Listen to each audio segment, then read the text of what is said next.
Hello viewers, আসসালামু আলাইকুম। আশা করি সবাই খুব ভালো আছো। সো আজকে আমরা পড়ব গ্যালাক্সি কাকে বলে, সূর্য নক্ষত্রের 4টি বৈশিষ্ট্য লিখতে। তো গড়ে প্রায় 10 সহস্র কোটি নক্ষত্রের সমাবেশকে গ্যালাক্সি বলে। তাহলে আমরা জানি কি, আমরা অসংখ্য অসংখ্য অসংখ্য নক্ষত্র আছে এবং এরকম প্রায় 10 সহস্র কোটি নক্ষত্রের সমাবেশকে কি বলে? গ্যালাক্সি বলে। তার মানে নক্ষত্রের সমাবেশই হলো গ্যালাক্সি। হাজার হাজার কোটি কোটি নক্ষত্র মিলে কি হয়? গ্যালাক্সি হয়। তো বলছে কি, সূর্য নক্ষত্রের 4টি বৈশিষ্ট্য। সূর্যও কি একটা নক্ষত্র।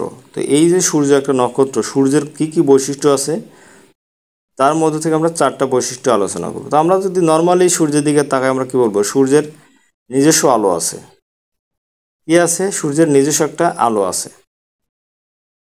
আচ্ছা, এখন তো আমরা বলতে পারি চাঁদেরও আলো আছে। না, চাঁদ সূর্যের আলোয় আলোকিত।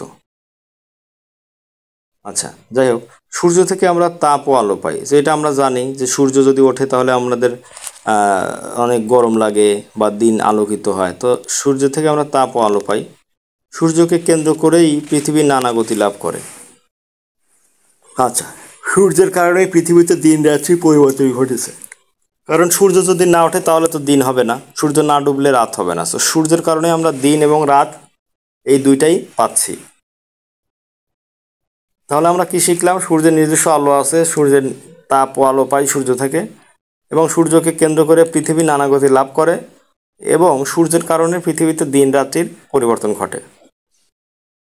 তো এই ছিল আজকের ভিডিও। আশা করি ভিডিওটা ভালো লেগেছে। আর সবাইকে রিকোয়েস্ট করবো, যারা আমার চ্যানেলকে এখনও সাবস্ক্রাইব করো নাই, প্লিজ সাবস্ক্রাইব মাই চ্যানেল। আল্লাহ হাফেজ, আসসালামু আলাইকুম।